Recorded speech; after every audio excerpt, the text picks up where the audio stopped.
D'une certaine manière, ce fut une journée typique sur le marché Ziguida à Kinshasa. Mais certains de ces vendeurs de nourriture constatent des hausses inhabituelles des prix, en particulier pour les produits venant de la province du Nord Kivu. Il y a beaucoup de dangers à obtenir de la nourriture venant de l'Est ces jours-ci. Parfois, les rebelles ont brûlé les camions qui apportaient nos produits.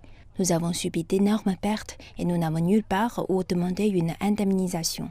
Le territoire de Rutshuru par le passé fournissait des aliments à la ville de Goma dans l'Est et dans d'autres parties de la RDC. Mais il est désormais sous le contrôle des rebelles du M23.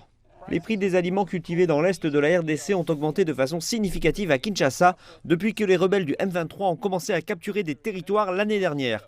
De nombreux cultivateurs ont fui leur maison, ce qui a entraîné une aggravation de la crise alimentaire dans le pays. Le Programme alimentaire mondial a déclaré que le conflit de 2 décennies dans l'Est de la RDC avait mis 26 millions de personnes dans le besoin d'assistance alimentaire.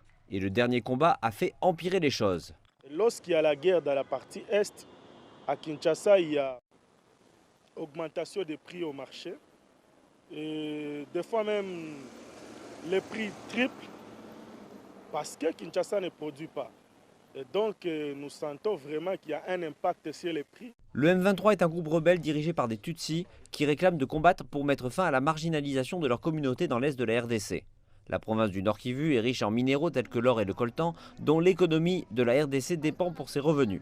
Certaines de ces villes minières sont tombées aux mains des rebelles du M23, contraignant des milliers de personnes à fuir la zone. Les agences humanitaires ont appelé le gouvernement et les rebelles à autoriser le libre passage des marchandises de secours à destination de la population civile empêtrée dans le conflit.